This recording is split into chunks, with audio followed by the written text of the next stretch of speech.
Hello students, welcome to EPG Pathshala. I am Dr. Vishal from Maharaja Agharsen University, Badi, Himachal Pradesh.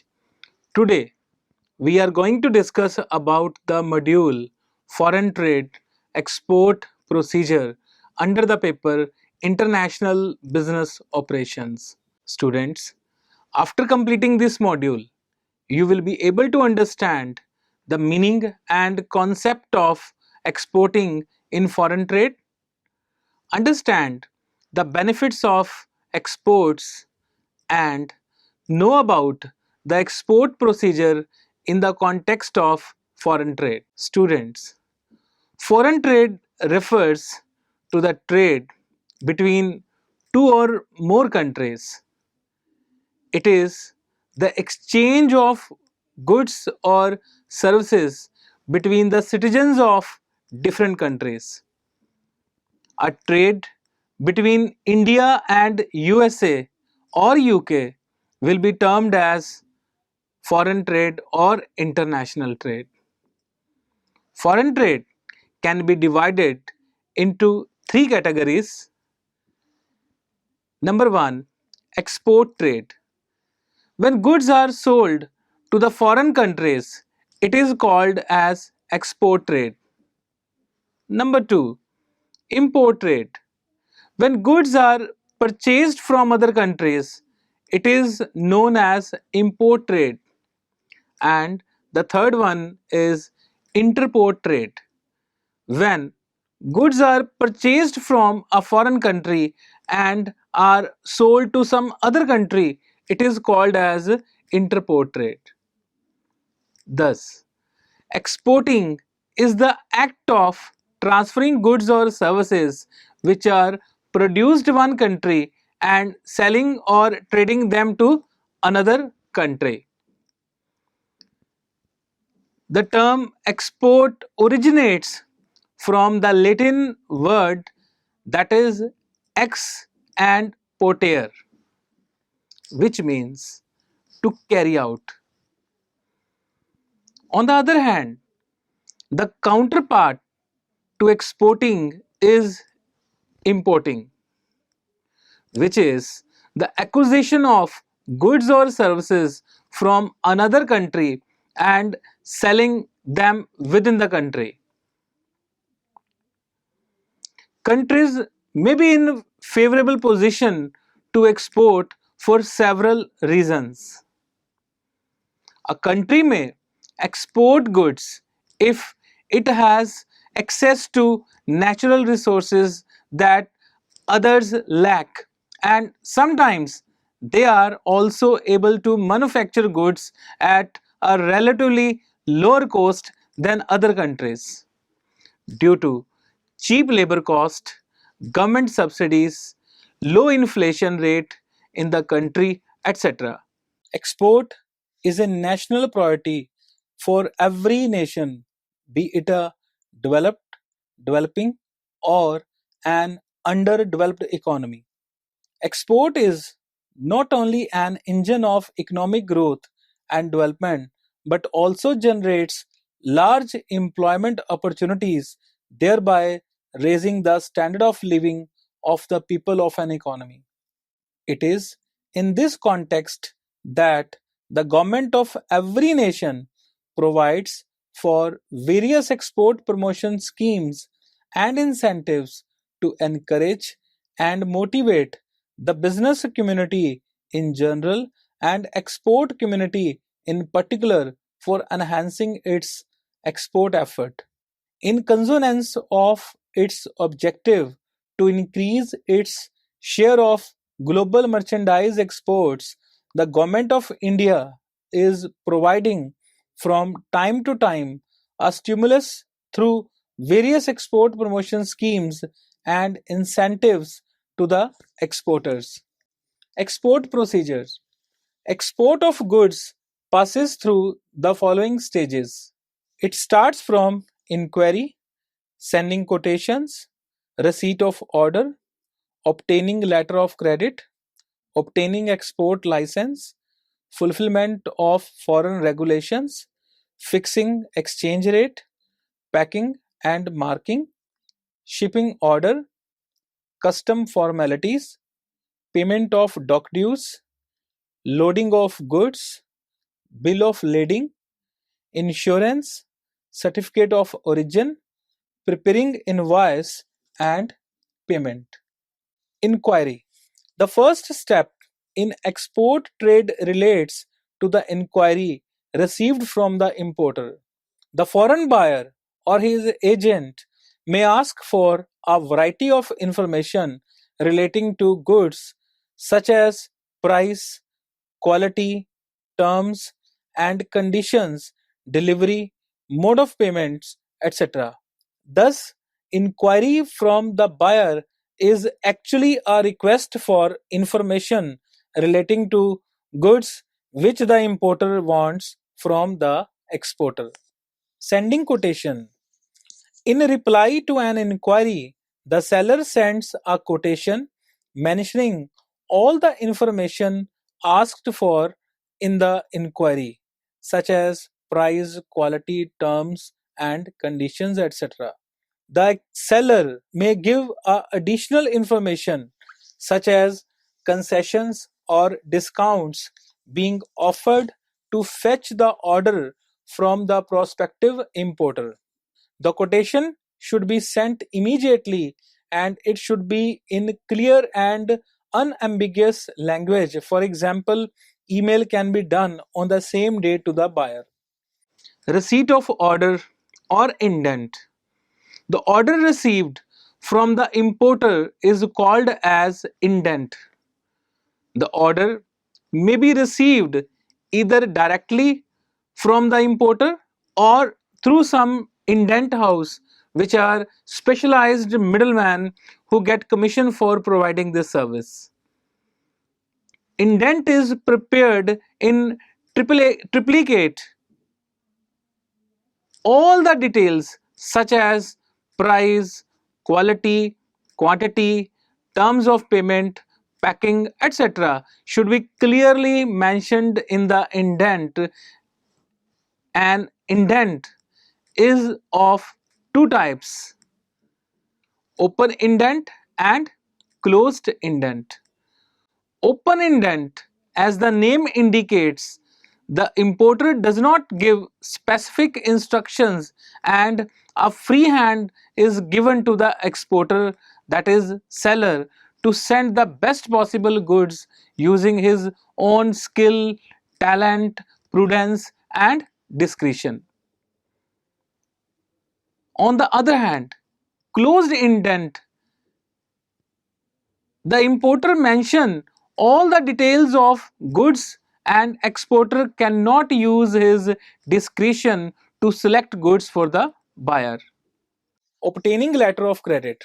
A letter of credit is issued by the bank of the importer in favor of the exporter, specifying that the bills of exchange drawn by the exporter on the importer will be met up to a specified amount. On receipt of letter of credit, the exporter gets an assurance or guarantee from the importer's bank about the creditworthiness of the importer. Thus, the exporter gets assurance of receiving the payment for the goods being exported. A letter of credit is thus a very important document in export trade. Obtaining export license and quota.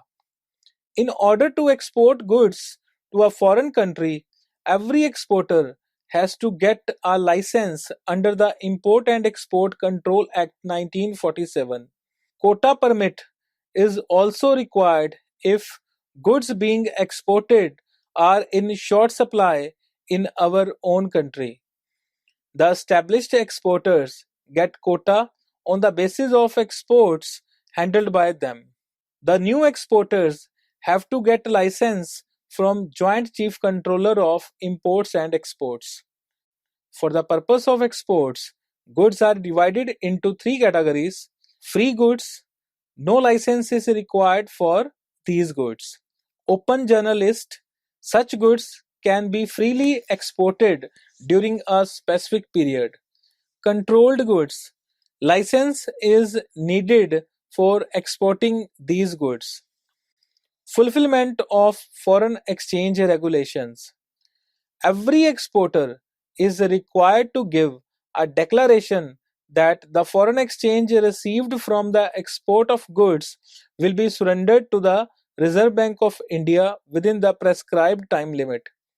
For this purpose, he has to prepare 4 copies of GR forms. Original copy is submitted to custom authorities. The remaining 3 copies are submitted to the bank, which forwards 2 copies to the RBI. Foreign exchange rate. The rate at which the foreign currency is converted into the currency of the exporter's country is called as exchange rate. The exchange rate keeps on fluctuating. Normally, the exchange rates at the time of receiving the order and at the time receiving the payment of goods are different.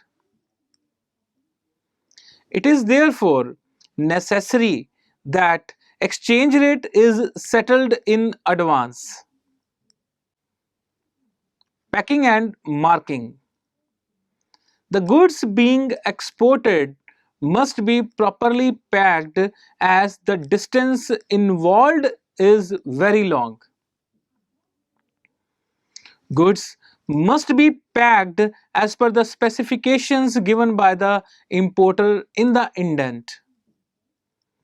Defective packing can damage the goods and the loss will be borne by the exporter. The packing should be done in such a way that it covers the minimum space on the ship. Shipping order. After packing and marking, goods are to be sent to the ship. For this purpose, the exporter has to get a shipping order from the shipping company.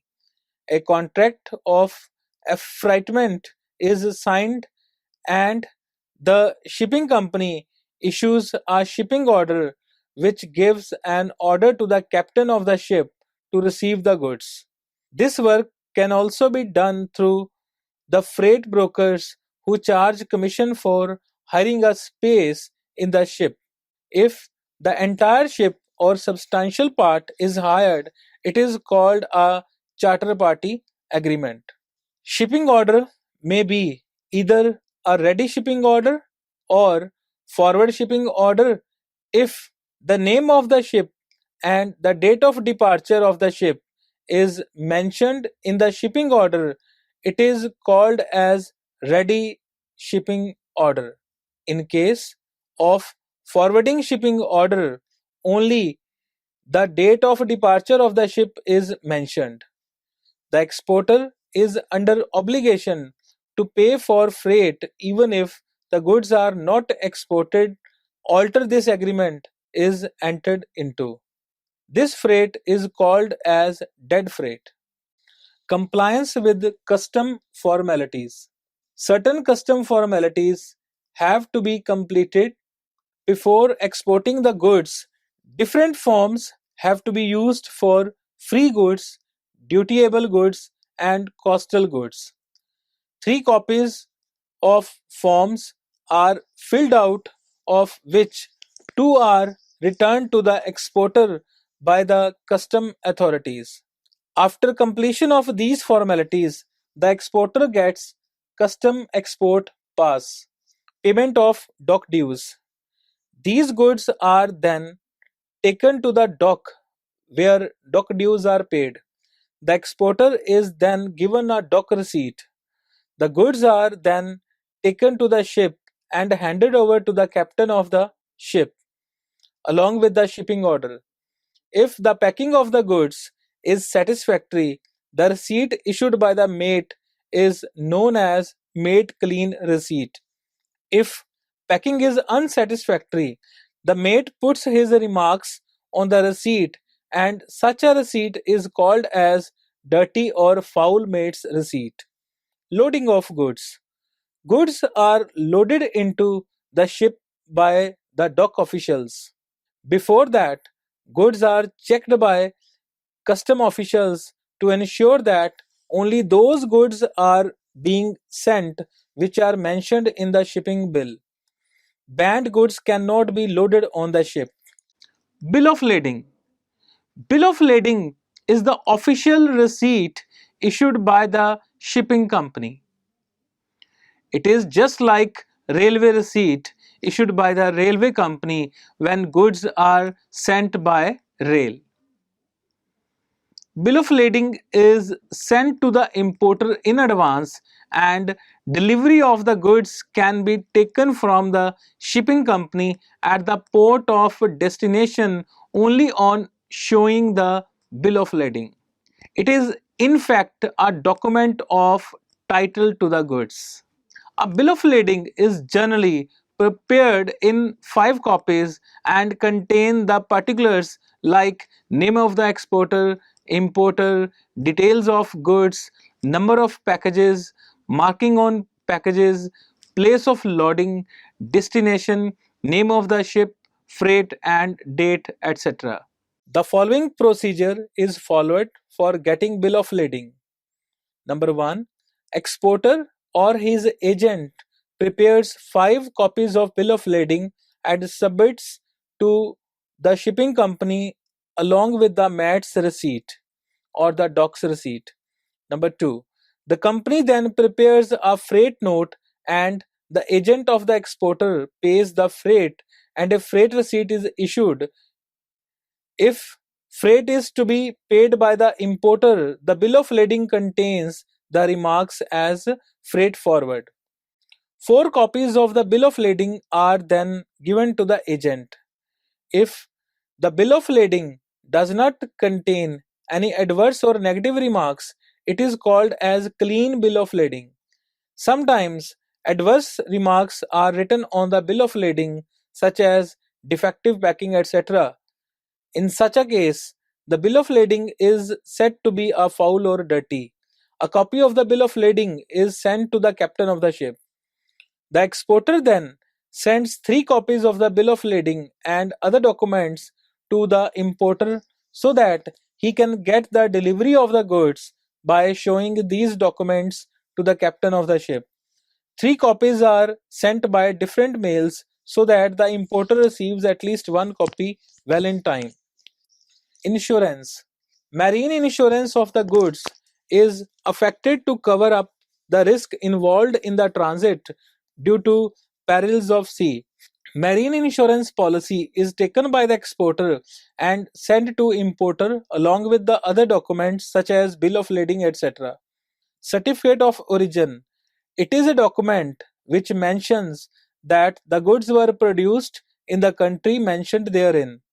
Sometimes the importer gets benefits of lower custom duty if the goods are produced in the exporting country as a result of trade agreements between the two countries. Forward agent's advice. The forwarding agent prepares an account of all expenses and his commission and sends it to the exporter. It is the duty of the exporter to pay these expenses and commission to the forwarding agent if such a person has been appointed for completing all formal ties relating to export of goods. Preparation of invoice, which is also called as consular invoice. When the exporter receives the forward agent's advice and all the other documents, then an invoice is prepared in triplicate.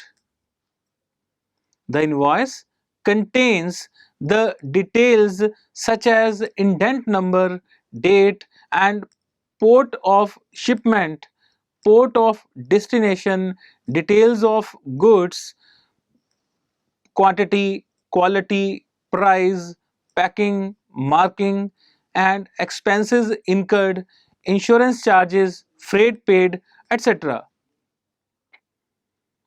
Out of 3 copies, one is sent to the importer and the second is sent to the importer's bank and the third copy is retained by the exporter. While preparing the invoice, the exporter should ensure that it is as per the terms and conditions already given in the indent and quotation. When goods are sent on consignment basis, that is, to be sold by the consignee on commission basis, a pro forma invoice is sent instead of invoice. A pro forma invoice is just like an invoice containing all the information, but ownership of the goods remains with the owner and only possession is given to the importer. The foreign governments open a consular office and appoint a consular to take care of goods being exported to that country. A consular invoice is also taken from the consular office and it is sent by the exporter to the importer. The consular invoice is a proof of the fact that whatever value has been written in the invoice is correct and the custom authorities of the importing country accept that value for the purpose of buying import duty. Securing payment. The final stage of export transaction relates to getting payment from the importer. The following are the 5 methods to get the payment for the goods sent to the importer. Documentary bill.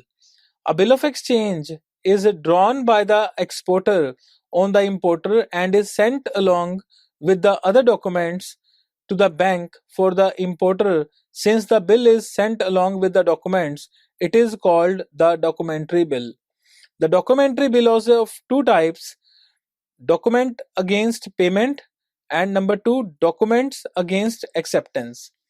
In case of document against payment bills of exchange, the documents are given to the importer by the bank only when he makes payment of the bill. In document against acceptance bills of exchange, the documents are handed over to the importer after he accepts the bills of exchange. In such a case, payment will be received by the bank from the importer on maturity of the bills of exchange. Letter of hypothecation or discounting of bill of exchange. A bill of exchange can be discounted from the bank by giving a letter of hypothecation in which an authority is given to the bank to sell the goods if the importer of goods doesn't make payment of the bill of exchange. If there is any profit on sale of such goods, it has to be handed over to the exporter by the bank. If the amount recovered from the sale of goods is less, the difference has to be paid by the bank by the exporter. Thus, this method of getting the payment from the importer involves an element of risk and uncertainty. Moreover, the loss by way of discount has to be borne by the exporter. On account of all these reasons, this method is not considered good for the exporters. Letter of credit. In this case, the importer sends a letter of credit to the exporter after procuring it from his bank. The bank of the exporter pays cash immediately on opening the letter of credit. Thus, there is a certainty of payment when letter of credit is received by the exporter from the importer. The payment is quick as well as guaranteed. Payment by bank draft. In this case, the importer sends to the exporter a bank draft for the amount due against goods supplied. Since the bank draft is received from a foreign country, it is called as foreign bank draft.